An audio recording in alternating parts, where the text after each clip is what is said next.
ফিরে এলাম বিরতির পর। 4 কেন্দ্রের দিকেই নজর রয়েছে। রায়গঞ্জের ফল ঘোষণা হয়ে গিয়েছে, বাগদার দিকে এবার নজর রাখতেই হচ্ছে, কারণ বাগদায় 11 রাউন্ড গণনা হয়ে গিয়েছে। মধুপর্ণা ঠাকুর তৃণমূল প্রার্থী এগিয়ে রয়েছে 30,000-এরও বেশি ভোটে, 30,081 ভোটে 11 রাউন্ড গণনার শেষে এগিয়ে রয়েছেন মধুপর্ণা, এমনটাই কিন্তু আপডেট পাওয়া যাচ্ছে। আপনাদের জানিয়ে রাখি আরো একবার, অবশ্যই প্রত্যেকটা কেন্দ্রের দিকে আমাদের নজর রয়েছে। রায়গঞ্জের ইতিমধ্যেই ফলাফল ঘোষণা হয়ে গিয়েছে, অন্যদিকে বাগদায় যখন এতটা এগিয়ে রয়েছে তৃণমূল, একটু নজর রাখতেই হচ্ছে। হঠাৎ উত্তেজনার পরিস্থিতি তৈরি হয়েছে বাগদার, কিন্তু কেন বাগদায় এরকম উত্তেজনার পরিস্থিতি অনিরুদ্ধর কাছ থেকে জানবো। অনিরুদ্ধ, তৃণমূল প্রার্থী অনেকটা ভোটে এগিয়ে রয়েছে, কিন্তু এই উত্তেজনার পরিস্থিতির কারণ কি?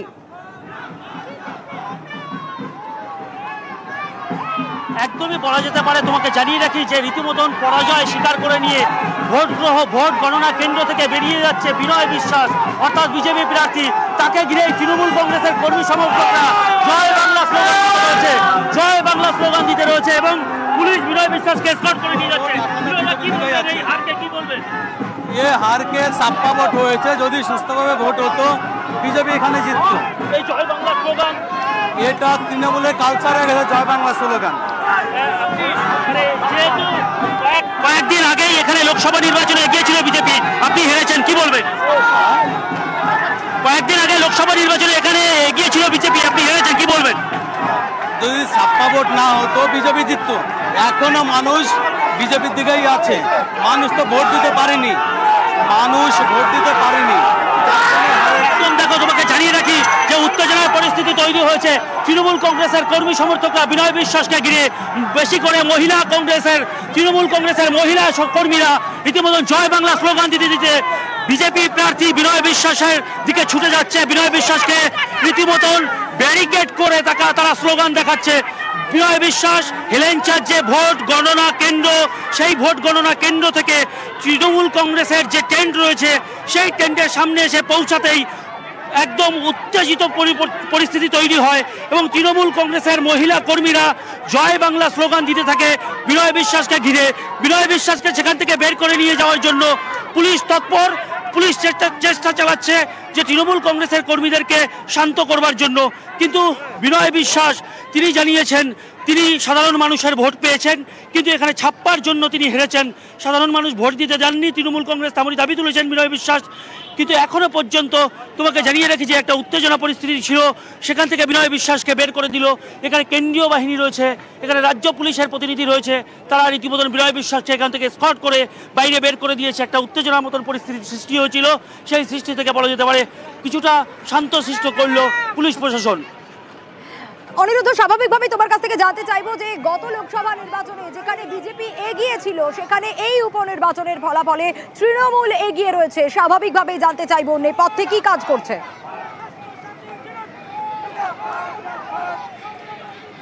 একদমই তোমাকে জানিয়ে রাখি যে গত লোকসভা নির্বাচনে বাগদা বিধানসভা কেন্দ্রে 20,000-এরও বেশি ভোটে এগিয়েছিল বিজেপি, এবং সেই আসনেই 30,000-এরও বেশি ভোটে 11 রাউন্ডের শেষে পিছিয়ে রয়েছে বিজেপি। এখানে কিন্তু যথেষ্ট রকম মতুয়া ফ্যাক্টর রয়েছে, মতুয়া অধুষিত এলাকা এই বাগদা, এবং সেখানে মতুয়া বাড়ির সদস্য মধুপর্ণা ঠাকুরকে প্রার্থী করেছিল তৃণমূল কংগ্রেস। সেই প্রার্থী করাটা যথেষ্ট রকম তাৎপর্যপূর্ণ রয়েছে, এবং সেই কারণেই বলা যেতে পারে এই বিপুল পরিমাণে সাধারণ ভোটারদের যে রায় হয়েছে সেখানে তৃণমূল কংগ্রেস লাভবান হয়েছে বলা যেতে পারে, এবং সেই কারণেই 11 রাউন্ডের শেষে 30,081 ভোটে এগিয়ে রয়েছে মধুপর্ণা ঠাকুর। যথেষ্ট রকম তাৎপর্যপূর্ণ, এবং বিনয় বিশ্বাস রীতিমতন হার স্বীকার করে নিয়েছেন। এলাকার মানুষ তাকে ভোট দিয়েছে, তৃণমূল কংগ্রেস ছাপ্পা দিয়েছে বলে তিনি হেরে গেছেন দাবি করেছেন। আমরা প্রশ্ন করেছিলাম বিনয় বিশ্বাসকে, যেখানে 1 মাস আগের নির্বাচনে এখানে 20,000-এরও বেশি ভোটে এগিয়েছিল বিজেপি, কিন্তু কেন 1 মাসের মধ্যেই তাকে প্রায় 30,000-এরও বেশি ভোটে হারতে হচ্ছে? বিনয় বিশ্বাস কিন্তু জানিয়েছেন যে সাধারণ মানুষ ভোট দিতে পারেনি, ছাপ্পা হয়েছে, সেই অভিযোগ তুলেছেন। অন্যদিকে তৃণমূল কংগ্রেসের কর্মী সমর্থকরা বিনয় বিশ্বাসকে ঘিরে রীতিমতন কাউন্টিং হল থেকে বেরোনোর পর থেকেই স্লোগান দিতে থাকে, ব্লকিং করতে থাকে, তারা স্লোগান তুলতে থাকে জয় বাংলা, এবং সেখান থেকে পুলিশ তাকে ব্যারিকেড করে এখন বিজেপি পার্টি অফিসের দিকে পৌঁছে দিচ্ছে। বেশ অনিরুদ্ধ, একেবারে, এবং 11 রাউন্ড গণনার শেষে যা আপডেট পাওয়া যাচ্ছে 30,081 ভোটে এগিয়ে রয়েছেন তৃণমূল প্রার্থী মধুপর্ণা ঠাকুর। মধুপর্ণা কি বলছেন শোনাবো। জয় তো আমরা জানি, আগে থেকে আমরা জয়লাভ করে বসে আছি, শুধু সার্টিফিকেট নিতে দেরি আছে। বিজেপিরা ভুল বুঝিয়েছে, হয়তো সেই মানুষটা বুঝতে পেরেছে কি দিদি ছাড়া কেউ উন্নয়ন করতে পারবে না।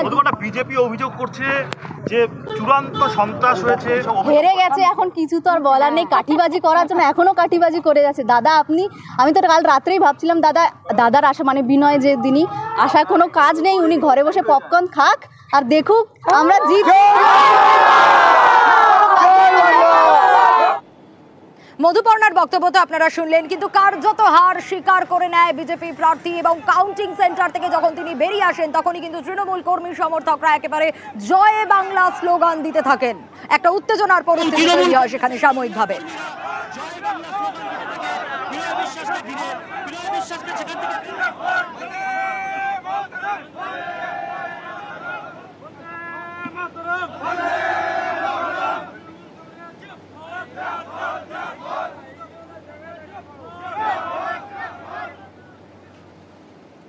রায়গঞ্জে ঘোষণা হয়ে গিয়েছে আর তারপর বাগদার দিকে আমরা নজর রেখেছিলাম। এবার রানাঘাট দক্ষিণ, সেখানেও কিন্তু তৃণমূল এগিয়ে রয়েছে। মুকুটমণি অধিকারী তৃণমূল প্রার্থী বিপুল ভোটে এখনো পর্যন্ত এগিয়ে রয়েছে। আপনাদের জানিয়ে রাখি 10ম রাউন্ড গণনা হয়ে গিয়েছে রানাঘাটে এবং একেবারে জয়ের কাছাকাছি পৌঁছে গিয়েছে বলা যায়। যে আপডেট পাওয়া যাচ্ছে 10ম রাউন্ড গণনা শেষে কিন্তু 37,264 ভোটে এগিয়ে রয়েছে এই মুকুটমণি অধিকারী।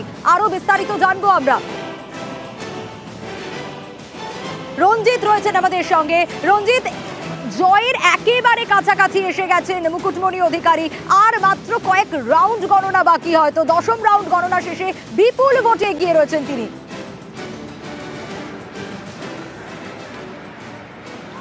একেবারে কার্যত জয় নিশ্চিত, এই কারণে 10ম রাউন্ড শেষে 37,264 ভোটে এগিয়ে রয়েছে মুকুটমণি অধিকারী।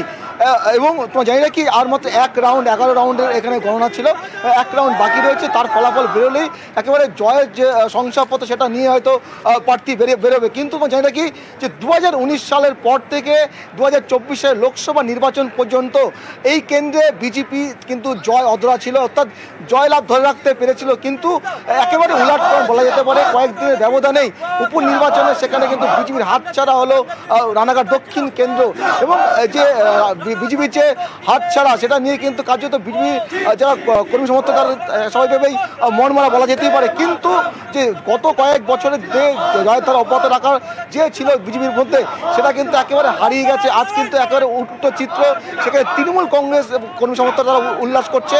কিন্তু গত কয়েকদিন আগে যে সমাপ্ত লোকসভা নির্বাচন গেছে, সেখানে প্রায় 37,000 ভোটে এগিয়েছিল বিজেপি, সেটাকে কিন্তু ওভারকাম করে তৃণমূল কংগ্রেস প্রার্থী মুকুটমণি অধিকারী কার্যত জয় নিশ্চিত করে কিন্তু এই মুহূর্তে রানাঘাট দক্ষিণ কেন্দ্রে শংসাপত্র নেওয়ার অপেক্ষায় রয়েছে।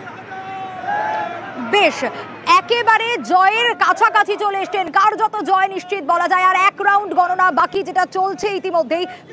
তৃণমূল প্রার্থী মুকুটমণি অধিকারী তিনি কি বলেছেন শোনাবো।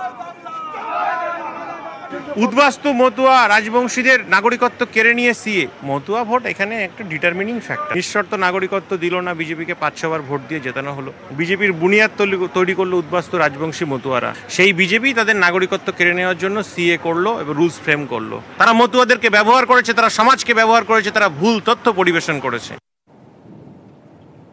আর মানিকতলার দিকে নজর রাখতেই হচ্ছে, কারণ মানিকতলাতেও তৃণমূল প্রার্থী সুপ্তি পাণ্ডে তিনি কিন্তু এগিয়ে রয়েছেন অনেক ভোটে, এমনটাই জানা যাচ্ছে। মানিকতলায় কিন্তু সব থেকে বেশি রাউন্ড গণনা, 20 রাউন্ড গণনা হবে। তবে ইতিমধ্যে যে আপডেট পাওয়া যাচ্ছে তাতে অনেকটা ভোটেই কিন্তু এগিয়ে রয়েছেন সুপ্তি পাণ্ডে। কত ভোটে এই মুহূর্তে যা জানা যাচ্ছে তাতে আপনাদের জানাবো, অনেকটা ব্যবধান কিন্তু সুপ্তি পাণ্ডের এগিয়ে থাকার। এবং প্রথম থেকেই আমরা দেখেছিলাম যে ব্যালটের ক্ষেত্রে ব্যালটেও কিন্তু সুপ্তি পাণ্ডে অনেকটা ভোট পেয়েছিলেন অন্যান্য প্রার্থীদের তুলনায়। আরো বিস্তারিত ডিটেইল আমাদের আবির জানাবে। আবির, সব থেকে বেশি গণনা কিন্তু এই মানিকতলা কেন্দ্রে, 4 কেন্দ্রের মধ্যে। তো এই মানিকতলায় 20 রাউন্ড, কত রাউন্ড গণনা শেষ হলো, কত ভোটে এগিয়ে রয়েছেন সুপ্তি পাণ্ডে? দেখো, এখনো পর্যন্ত যেটা জানা যাচ্ছে যে 12 রাউন্ডের গণনা ইতিমধ্যে শেষ হয়ে গিয়েছে। আমার সাথে শ্রেয়া রয়েছে, আমি তার কাছে আসবো। প্রথম প্রশ্ন হচ্ছে যে তৃণমূল কত ভোটে এগিয়ে রয়েছে, এটা দর্শকদের তোমাকে এক্স্যাক্টলি জেনে 5 মিনিট পর না, তোমাদের কাছে কোন? আমাদের কাছে ক্লোজ টু 50,000 আছে। 2021-এ যা ছিল তো তার দ্বিগুণের বেশি হলো।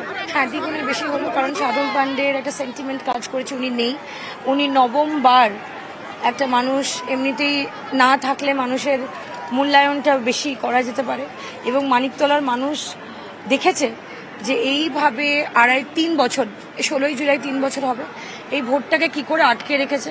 আপনি বুঝতে পারছেন না যে 16ই জুলাই যখন সবাই হাহাকার করছে হসপিটালে, এই 22শে জুলাই কল্যাণচবের এই কেসটা আমার কাছে আসে, আমি রিসিভ করি। একটা হাত যেটা কোমাতে চলছে না, সেই হাতে আমাকে ইঙ্ক দিয়ে সেখানে একটা ওই লয়ারের পেপারে সই করা, মানে হাতের থাম নিতে হয়। সেই দিন থেকে 83টা কেস চলেছে, মানে 83 বার আপ ডাউন করেছেন উনি সুপ্রিম কোর্ট এবং হাইকোর্টে, যেটা আমরা মানিকতলার লোক এবং আমরা মিলে লড়েছি। তো মৃত্যুর পরও কল্যাণচবে সাধন পাণ্ডেকে ছাড়েননি, এবং লাস্ট দিন এসে হাইকোর্টে উনি আমার বাবার ব্যাপারে এত নোংরা কথা বলেছেন যে উনি মহিলাদের 200 টাকা দিয়ে কিনেছেন, তারপর উনি ভোট 500 টাকায় কিনেছেন, 500 টাকা করে মহিলাদের দিয়ে ভোট কিনেছেন। তো এইসব কথার একটা তো উত্তর হয়, জবাব হয়। সাধন পাণ্ডে নেই তার সেন্টিমেন্ট। আপনার রাজনৈতিক প্রার্থী হিসেবে দেখা গেল সুপ্তি পাণ্ডে সাধন পাণ্ডেকে অতিক্রম করে গেলেন এই ভোটের ফলে। না, রাজনৈতিক প্রার্থী নয়, সুপ্তি পাণ্ডে কখনোই সাধন পাণ্ডের বাইরে নয়। মানিকতলার এই যে ভোট নির্বাচন কখনোই সাধন পাণ্ডের বাইরে নয়। সাধন পাণ্ডের সেন্টিমেন্ট এবং বৌদির উপর তাদের দায়িত্ব, এবং নিউ ভোটাররা বিশাল অঙ্কে বেড়েছে।